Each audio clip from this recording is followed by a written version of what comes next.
Welcome take बेटा गुरु। मैं आपको आज विकास आपके अपने चैनल में एक बार फिर स्वागत करता हूं।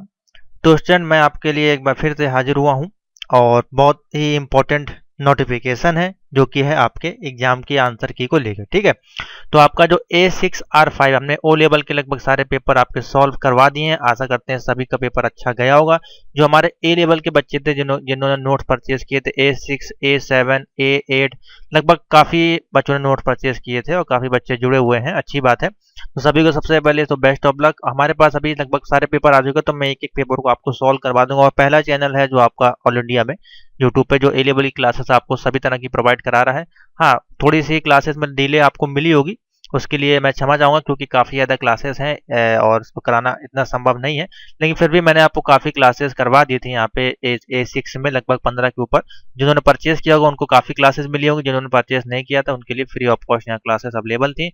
हाँ, इस बार आपको जुलाई तक आपको मैं कोशिश करूँगा A6 और A8 की दोनों की आपको कंप्लीट क्लासेस और जो नए चैप्टर हैं A10.3 और ये ऑप्शनल वाले इनकी भी क्लासेस आपको मिलेंगी। ठीक है, तो ये तो हमारा बात की बात है। तो जिनको भी क्लास ज्वाइन करनी है जुलाई के लिए, फटाफट आके अपना सीट लॉक कर लें, यानी कि अपनी फीस पेमेंट कर लें और अपना नोट्स परचेज कर लें, वीडियो क्लासेस परचेज कर लें, आपको क्लासेस मिलने वाली है। ठीक है, चलिए फटाफट सोल्यूशन देख लेते हैं। काफ़ी इजी पेपर आपका जो है आया था और बच्चों ने किया भी है। जिनका ये पेपर है उन्होंने जो टिक लिख किए हैं इसमें आंसर, काफ़ी अच्छे आंसर टिक किए हैं, लगभग उनके काफ़ी आंसर इसमें से ठीक हैं। ठीक है, तो फटाफट हम चलिए देख लेते हैं अपने आंसर। A6R5 ए लेवल न्यू सिलेबस का आप लोग मिला लें, जिसका कि मॉड्यूल नेम है, हम कहेंगे यहाँ पे कंप्यूटर ऑर्गेनाइजेशन। ठीक है, जो है चैप्टर इसमें जो कि आपका पहले भी था, तो ये न्यू वालों का है।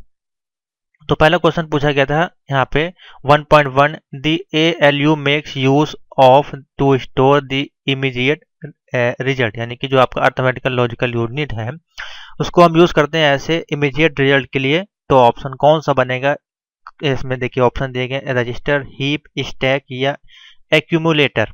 तो इसमें जो ऑप्शन बनेगा वो बनेगा ए बनेगा। एक्यूमुलेटर जो होता है वो आपको एग्जैक्ट रिजल्ट देता है। ये सारी क्लासेस आपको लेक्चर वाले में जरूर मिली होंगी।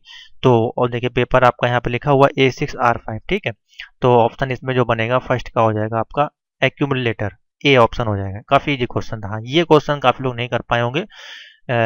तो when we perform subtraction of, ये देखिए मैंने कॉम्प्लीमेंटन की जो वीडियो बनाई थी उसमें ये आपको समझाया गया था वंस कॉम्प्लीमेंट टूस कॉम्प्लीमेंट को निकालना। तो इसको जब आप कैलकुलेशन करेंगे, इसका मैंने कैलकुलेशन किया था, तो अगर हम देखें -7 के अनुसार तो यहाँ पे हमारा कॉम्प्लीमेंट बनता है 11001। ठीक है, और इसमें हमको क्या ऐड करना था, एक को ऐड करके और उसके बाद बेसिकली हमको सब्ट्रैक्शन करना है। तो 1 का अगर हम निकालें तो 1 का आपका बाइनरी डेट में हो जाएगा 00001। इसको अगर आप निकालेंगे तो ऑप्शन आएगा 1000। ठीक है, इधर 1 आएगा लेकिन उसको हम लोग निगलेक्ट करते हैं, तो ऑप्शन यहाँ पे कौन सा हो जाएगा, इसमें डी ऑप्शन बनेगा। ठीक है, हमारे अनुसार इसमें डी ऑप्शन बनेगा। 1.3 है the addressing mode where you directly specified the operand value is. जो हम एड्रेसिंग मोड में होते हैं तो वहाँ पे जो डायरेक्टली स्पेसिफिकेशन हमको मिलता है, ऑपरेंड की वैल्यू जो मिलती है वो हमको क्या मिलती है, इमीडिएट हमको मिल जाती है। तो ऑप्शन क्या मिलेगा, तुरंत हमको मिल जाती है। तो ऑप्शन बनेगा 1.3 का ए। ठीक है, फोर्थ नंबर है the transfer between CPU and cache memory. तो हमको ट्रांसफर करना है बिटवीन CPU और कैश मेमोरी के बीच में, तो हम क्या ट्रांसफर कर सकते हैं? देखिए CPU और कैश मेमोरी के बीच में, देखिए इसमें क्या क्या है, एसोसिएटिव ट्रांसफर दिया है, सेट ट्रांसफर है, ब्लॉक ट्रांसफर है। तो ये सारी चीज़ें अलग हैं। ठीक है, अलग अलग परफॉर्म करेंगे। तो इसमें जो ऑप्शन जो बनेगा, जो हमको मिला है इसका ऑप्शन, अगर हम सर्च करके देखें गूगल पे, तो इसमें जो ऑप्शन बनेगा वर्ड ट्रांसफर, इसका ऑप्शन बनेगा। ठीक है, तो ऑप्शन लगा लें बी, इसमें होगा ऑप्शन ठीक। 5 नंबर दी INTR इंटरप्ट में बी। तो INTR जो इंटरप्ट करता है, देखिए इसमें लिखा है मास्केबल, नन मास्केबल या फिर दोनों या फिर फेमवेयर। तो इसमें जो ऑप्शन बनेगा INTR जो इंटरप्ट करता है ओनली करता है आपका 1.5 का मास्केबल, मास्केबल वैल्यू को इंटरप्ट करता है। ठीक है, तो ए ऑप्शन इसमें बनेगा। 1.6 the strategy of masking processes that are logically runable to be temporarily suspended is called, यानी कि जो मेकिंग प्रोसेस आपका है लॉजिकली का, जब वो रन करता है ऐसे टेम्परेरी, तो उसको जब जब वो सस्पेंड हो जाता है तो हम उसको क्या कहते हैं, नॉन प्रिमिटिव शेड्यूलिंग करते हैं, प्रिमिटिव शेड्यूलिंग या शॉर्टेज ऑफ या फर्स्ट कम फर्स्ट आउट, यानी कि FIFO। तो 1.6 का इसमें हो जाएगा प्रीमेटिव शेड्यूलिंग उसको कहा जाता है, तो ऑप्शन बनेगा बी। ठीक है, बिल्कुल 100% करेक्ट आंसर किए हैं, इसलिए मैंने टाइम लिया था इसको सॉल्व करने में थोड़ा। 1.7 है, which command is use to display the operating system name. तो कौन सा कमांड है, देखिए ये ओएस कोई कमांड नहीं, यूनिक्स कमांड नहीं, तो सिंपल सा यू नेम एक कमांड है। जब आप इसको लाइनक्स में चलाएंगे कमांड वाले प्रॉम्प्ट में जाके, तो ये आपका ऑपरेटिंग सिस्टम का नेम शो कर देगा। ठीक है, ये आपका विंडोज़ के ऑपरेटिंग सिस्टम में काम नहीं करेगा, अगर वहाँ पे कमांड में जाके ओपन करेंगे लाइनक्स में काम करेगा, तो या लिनक्स में 1.7 का डी ऑप्शन बनेगा। हो गया आपका। 8 नंबर पे चलते हैं। 8 नंबर कह रहा है the address of the next instruction to be executed by the current process is depended by, यानी कि एड्रेस जो है हमारा, जब वो नेक्स्ट इंस्ट्रक्शन में जाता है एग्जीक्यूटेड होने के लिए, तो उस प्रोसेस जो जो इस बीच में करंट प्रोसेस प्रोवाइड होता है वो किसके द्वारा प्रोवाइड होता है, सीपीयू के द्वारा, प्रोग्राम काउंटर, प्रोसेस स्टैक या पाइप के द्वारा। 1.8 का बताएं, इसमें से ऑप्शन बनेगा बी, जो कि होता है प्रोग्राम काउंटर के द्वारा। ठीक है, काफी इनके आंसर ठीक है। 1.9 which of the following symbol is used with the ch mode to assign permission to a file। तो देखिए ch मोड जो होता है आपका, या तो वो वैल्यू को प्लस करेगा या नेगेटिव यूज किया था, तो यहाँ पे जो ऑप्शन बनेगा प्लस, हमेशा ऐड करने के लिए उसको यूज किया था ch मोड को, तो ऑप्शन बनेगा इसमें 1.9 का सी। 10 हो गया, which of the following symbol can be use to redirect the output of a file or another program. तो इसमें हमको देखिए कोई आउटपुट लेना है या रिडायरेक्ट करना है, तो उसके लिए हमको ये फॉर्मूला इसमें लगाते हैं, तो इसका ऑप्शन बनेगा 1.10 का डी। ठीक है, तो काफ़ी सिंपल था। ट्रू एंड फॉल्स देख लेते हैं। इनके काफ़ी आंसर ठीक हैं इसमें से, बाकी एक दो गलत हो जाते हैं, कोई दिक्कत नहीं है, लेकिन मेरे मान से इनका ये पेपर है उनका अगर हम देखें ओवरऑल, तो 40 में से हम देखें तो उनको 30 से 32 के आसपास नंबर मिल जाते हैं, तो लगभग पेपर क्लियर है। 2.1 है, the command wc-sample text will count data from the file sample.txt। तो बिल्कुल ठीक है, जब हम wc कमांड में ये फाइल नाम से सेव करेंगे तो काउंट जो करेगा डेटा वो फाइल किस नाम से सेव करेगा, sample.txt। बिल्कुल ठीक है। 2.2 if a file is read protected, आपका दिया we can write a file, यानी कि जब हम लोग रीड प्रोटेक्टेड पे कोई फाइल लगी है तो क्या उसको हम रीड कर सकते हैं, तो बिल्कुल नहीं रीड कर सकते हैं, तो ऑप्शन बन जाएगा फॉल्स। ठीक है। cd command can not be use without any argument, बताएं इसमें क्या ऑप्शन लगाया आपने, तो बिल्कुल ठीक है, फॉल्स होगा। 2.4 user label thread can be scheduling immediately, user label thread होता है उसको आप इमीडिएटली यूज कर सकते हैं, बिल्कुल ठीक है, ट्रू। 2.5 है, to overcome the slow operating speed of the secondary memory we make use to flash drive, यानी कि जब हम कोई फ्लैश ड्राइव लगाते हैं, सेकेंडरी मेमोरी लगाते हैं, तो हमारे सिस्टम की जो स्पीड है वो क्या फास्ट होती है, तो बिल्कुल ठीक है, जब भी हम कोई कंप्यूटर में एक्सटर्नल लगाते हैं देखते हैं आपकी स्पीड जो है वो फास्ट हो जाती है, तो ऑप्शन बन जाएगा true. CPU control only input data of computer, तो बिल्कुल फॉल्स है, दोनों को आपको कंट्रोल करता है। Unix oblique Linux is open source operating system, तो यहाँ पे आपका फॉल्स हो जाएगा, लिनक्स आपको ऑपरेटिंग सिस्टम है, यूनिक्स आपको रिन्यू करना पड़ता है, बाय करना पड़ता है। ठीक है, तो इस कारण से आपका ये फॉल्स हो जाएगा, इसलिए उन्होंने कि यूनिक्स और लिनक्स दे दिया, अगर खाली लिनक्स दिया होता ऑपरेटिंग सिस्टम फ्री में तो आपका आ जाता है, यूनिक्स जो है आपका नहीं है, तो यहाँ पे फॉल्स लगा लें। 2.8 दी एक्सक्लूसिव नॉर दिया एक्स और गेट इज सिंपली और नॉट अलाउड बाई, जब इसको आप कैलकुलेशन करेंगे इन दोनों को एक्स नॉर और को, तभी आपका किस में जाएगा, फॉलोड बाई कौन सी वैल्यू में जाएगा, नॉट वैल्यू में जाएगा, तो बिल्कुल ठीक है, इसका मैंने कैलकुलेशन किया है। 2.9 दी रिप्रेजेंटेशन ऑफ -10 बेस दिया है यहाँ पे, एंड 8 बिट में जब इसको कॉम्प्लीमेंट करेंगे तो इसकी आउटपुट कितना आएगा, 110, बिल्कुल ठीक है। 2.10 है, system calls are the classical method of enabling user process to interact with the kernel, तो बिल्कुल ठीक है, आपका जो सिस्टम कॉल्स होता है वो इनेबल करता है यूजर को इंटरेक्ट करने में विद किसके साथ, कर्नल के साथ, ये सारी आपको लेक्चर वाली थ्योरी में समझाया गया, तो ऑप्शन होगा बिल्कुल ट्रू। ठीक है, बहुत ही इजी है पेपर आपका आया है इस बार का। ठीक है, ये तो आपके बहुत ही ज़्यादा इजी आए, फिल इन द ब्लैंक और मैच द कॉलम तो आपके ओ लेवल के इसमें रख दिए गए आईटी टूल्स वाले चैप्टर के। तो नॉन वोलेटाइल मेमोरी आपको बतानी है, इसको हम छोटा कर लेते हैं जिससे कि आपको क्लियर दिखाई दे। हाँ, तो पहला है आपका नन वोलेटाइल मेमोरी। आपको बतानी, दो प्रकार की मेमोरी आपको पढ़ाई गई थी, तो 1.3.1 हो जाएगा आपका नन वोलेटाइल में। ऑप्शन बनेगा, देखिए इतना नीचे है, रोम ऑप्शन बनेगा, के आएगा। ठीक है, तो इसमें टिक कर लें के पहले में। 3.2 है additional of two binary bit. Two binary bit को ऐड करने के लिए हम यूज़ करेंगे, यहाँ पे देखिए ऑप्शन दिया गया है हाफ हाफ एडर जो होता है, एक आपका कह सकते हैं, एक फॉर्मूला कह सकते हैं, या एक टूल्स कह सकते हैं, या कुछ भी आप कह सकते हैं। हाफ एडर जो है उसके माध्यम से हम किसी भी दो बाइनरी को ऐड कर सकते हैं, तो ऑप्शन बन जाएगा एल। ठीक है, जूम करते हैं अब। 3.3 लाइट वेट प्रोसेसिंग। आपके यहाँ पे क्या है, लाइट वेट यानी हल्का प्रोसेस किस में होता है, थ्रेड्स में होता है। ठीक है, तो ऑप्शन बन जाएगा 3.3 का ए। FCF यानी कि फर्स्ट इनपुट फर्स्ट आउट किस में मिलता है, नन प्रिमिटिव एल्गोरिथम। अभी आपको ऑप्शन में दिखा, तो ये क्वेश्चन था। यूनिवर्सल गेट आपका यहाँ पे क्या, तो यूनिवर्सल गेट होगा तो जाहिर सी बात है नैन नॉर इस प्रकार के ऑप्शन ढूंढने पड़ेंगे, तो यहाँ पे एक ही ऑप्शन दिया है डी। 3.6 है redirecting input output to the file in Unix, यानी कि रीडायरेक्ट करना है output to a file in Unix में।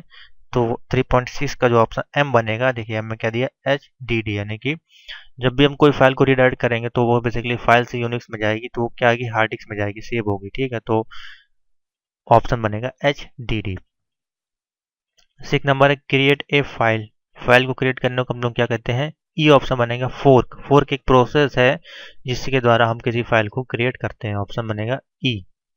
Changes the permission of file, अगर हमको किसी फाइल की परमिशन चेंज करनी है तो जे ऑप्शन बनेगा इसमें, यानी कि ch मोड कमांड का हमको यूज करना पड़ेगा, जिससे कि हम फाइल की परमिशन को चेंज कर सकते हैं, इनेबल डिसेबल कर सकते हैं।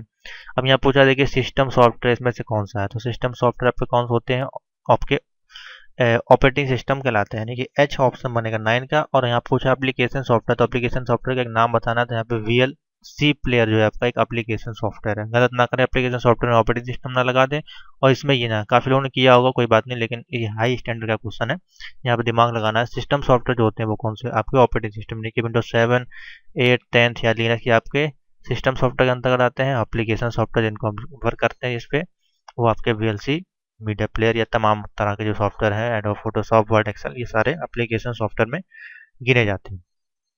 ठीक है, हो गया इतना इजी। फिर इन द ब्लैंक देख लेते हैं, ये भी और इजी है।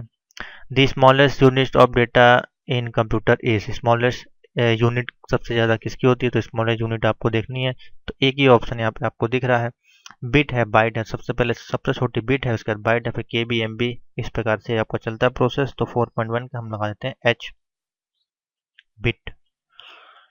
Component that provide internal storage to the CPU are। Component आपका कौन सा है, आपके जो CPU के लगा होता है उसमें कौन सा ऐसा कंपोनेंट है जिसके माध्यम से हम इंटरनल जो भी स्टोरेज होता है उसको हम CPU में प्रोवाइड कर सकते हैं या ट्रांसफर कर सकते हैं, जिसके माध्यम से डी होगा रजिस्टर्स के माध्यम से। ठीक है, आपको बताया गया था। 4.3 is a straight forward method of representation positive and negative number. तो स्ट्रेट फॉरवर्ड प्रोसेस कौन सा मेथड, कौन सा तरीका, कौन सा जिसके कारण हम रिप्रेजेंट कर सकते हैं, प्रस्तुत कर सकते हैं पॉजिटिव और नेगेटिव नंबर्स को, तो यहाँ पे हो जाएगा ऑप्शन जे। जे ऑप्शन बनेगा, यानी कि जे में देखिए क्या ऑप्शन दिया गया है, साइन मैग्नीट्यूड। साइन मैग्नीट्यूड एक प्रोसेस है जिसके कारण से हम स्ट्रेट फॉरवर्ड मेथड को रिप्रेजेंट कर सकते हैं पॉजिटिव एंड नेगेटिव नंबर में, तो ऑप्शन बन जाएगा जे। 4.4 है the one's complement is of 1 in 4 bit. One's complement आपको बताना है 1 और 4 बिट का, तो इसमें से कौन सा ऑप्शन बनेगा, देखिए सिंपल सा है। अब यहाँ पे आपको सीधे बाइनरी डिजिट पे जाना है, क्योंकि वंस कॉम्प्लीमेंट पूछा है, 1 और 4 पूछ लिया, तो 1 और 4 के लिए यहाँ पे एक ही बाइनरी डिजिट जो है यहाँ पे दिख रही है और कहीं आपको दिख नहीं रही है, तो सीधे आपको ऑप्शन लगा देना, इसके लिए पढ़ने की भी जरूरत नहीं। तो 4.4 का जी हो जाएगा। 4.5 है दी एक्सप्रेशन ऑफ EX और गेट इज। अब इसमें आपको एक्सप्रेशन ढूंढनी है, तो EX और गेट एक्सप्रेशन में आपकी कौन सी होगी, देखिए यही एक एक्सप्रेशन दी है, बाकी कहीं तो आपको दिख नहीं रहा। ठीक है, तो ऑप्शन बन जाएगा M, ये भी सिंपल है। 4.6 कमांड। अब यहाँ पे कमांड आपको ढूंढना है, command is use to copy file directly. Copy करने के लिए कौन सी फाइल, देखिए यहाँ पे एक कॉपी लिखा है, एक में CP लिखा है, तो देखिए कॉपी कोई कमांड आपका नहीं होता है, शॉर्ट में हमेशा कमांड होते हैं, तो ऑप्शन बनेगा के, कॉपी के लिए CP कमांड। ठीक है, 4.7 command is use to print. अब आपको प्रिंट करना तो हमको कंट्रोल पी प्रिंट नहीं, यहाँ पे हमको यहाँ पे प्रिंट नहीं होगा। देखिए इसीलिए ये दोनों ऑप्शन दिए गए कि लोग कंफ्यूज हो और ये दोनों ऑप्शन को सिलेक्ट करें। लेकिन जो होशियार होगा, जिसको लिनक्स कमांड पता होंगे, वो LPR पे जाएगा। ठीक है, हमको प्रिंट करना है तो LPR कमांड का यूज करते हैं, तो ऑप्शन बन जाएगा ई। ठीक है, उसके बाद है 4.8 all device file all device files are store directory. किस में स्टोर होती हैं आपकी? ए ऑप्शन है। देखिए जब भी कोई फाइल स्टोर करेंगे तो .dev फाइल में, या पैथ जो हम लोग लगाते हैं वो यही इसी से स्टार्ट करते हैं, तो ऑप्शन बनेगा ए। अब हम लोग कोई, बहुत से लोग इसमें ढूंढेंगे कि हमको स्टोर करनी है तो हमको हार्ड डिस्क चाहिए होगी या जो भी चाहिए होगा, वो चीज़ें नहीं। यहाँ पे पैथ का नाम दिया गया, किस पैथ से उसको सेव किया जाए, डायरेक्टरी यहाँ पूछी गई, तो किस डायरेक्टरी में .dev, ए ऑप्शन। ठीक है, 9 नंबर है in the time sharing operating system. जो भी टाइम शेयरिंग के ऑपरेटिंग सिस्टम होते हैं, when the time slot given in process is completed. जब वहाँ पे ये आपको टाइम प्रोसेस वाली वीडियो क्लास में पढ़ाया गया था। Process goes from the running state to the, तो जब रनिंग स्टेट में होता है उसके में क्या करता है वो, सी ऑप्शन बनेगा यहाँ पे, थ्रो आउट कर देता है उसको। ठीक है, क्या कर देता है? थ्रो आउट कर देता है, यानी कि उसको बाहर कर देता है, तो ऑप्शन बनेगा सी। जब एक, देखिए जो मैं आपको बताया था, जब काफ़ी सारे चीज़ें एक ही साथ प्रोसेस में होते हैं तो जिसकी हाई प्रायोरिटी होती है उसको पहले लेता है, बाकी को रोक के वो प्रोसेस से हटा देता है। ठीक है, तो वही चीज़ है यहाँ पे। 4.10 the number of process completed per unit time is known as, option बनेगा ब्लॉक। ठीक है, ब्लॉक होगा तो प्रोसेस में टाइम लगाएगा तो आपके ब्लॉक्स होते हैं, एक के बाद एक प्रोसेस में वो आपके आते जाते हैं। ठीक है, जब एक यूनिट कंप्लीट हो जाएगी तब दूसरे यूनिट में वो जाएगा। तो ये था आपका A6R5। इतना इजी पेपर था, आराम से मेरे अनुमान से अगर बच्चों ने ये क्वेश्चन किए होंगे, आराम से उनके 35 नंबर तो इसमें आ जाएंगे, जो कि एक बड़ी बात होती है ए लेवल के एग्जाम में लाने की। ठीक है, तो बेस्ट ऑफ लक जो भी स्टूडेंट हैं, इन्होंने पेपर में उसको भेजा है। A6 का A7 का भी मैं उसको सॉल्व करूंगा अभी, तो अपने आंसर मिला लें, और काफ़ी आंसर इनके ठीक हैं, और जो और लोग हैं वो भी अपने आंसर मिला लें। अगर इनसे आपके मैच करते हैं तो कमेंट में हमको जरूर बताएं, जिससे कि ये मालूम पड़ेगा कि हमको भी और कितनी तैयारी आपको करवानी है। ठीक है, बाकी जो हमने PDF नोट्स आपको दी थी, अभी उसको इसमें सेकंड पार्ट का पेपर नहीं मिला है, तो इसमें देखिए लगभग सारे आपको क्लासेस स्टेप बाय स्टेप यहाँ पे देखिए सब कुछ दिया गया था। ठीक है, अर्थमेटिक, लॉजिकल यूनिट और लॉजिकल गेट, जितना भी चीज़ था, कंट्रोल यूनिट, लगभग इसमें सब कुछ था। तो जिन्होंने परचेज किया होगा उनको काफ़ी हेल्प मिली होगी, अगर पढ़ा होगा तो। अगर नहीं पढ़ा होगा तो फिर बेकार है। लेकिन इसमें लगभग सभी चीज़ें देखिए, वंस कॉम्प्लीमेंट, टूस कॉम्प्लीमेंट, हर एक क्वेश्चन को इसमें दिया गया था जो आपके पेपर में आया है। ठीक है, BCD कोड, नैन कोड सभी होगा, लगभग सारे टॉपिक इसमें होंगे। आपको इसको पढ़ना था, अगर आप पढ़े होंगे तो आप ऑब्जेक्टिव वगैरह और थ्योरी वगैरह लेके लाइनस करना सब कुछ दिया गया। ठीक है, तो मेरे अनुमान से इसमें लगभग मैंने सब कुछ दिया था आपको। अगर तैयारी आपने की होगी इस PDF नोट से, तो आपको अच्छे से इसमें 35 के ऊपर नंबर मिल जाएंगे। ठीक है, तो thank you for watching video. चलिए लाइक और शेयर कर दें, और इसी तरह से हम लोग जुलाई में तैयारी करेंगे।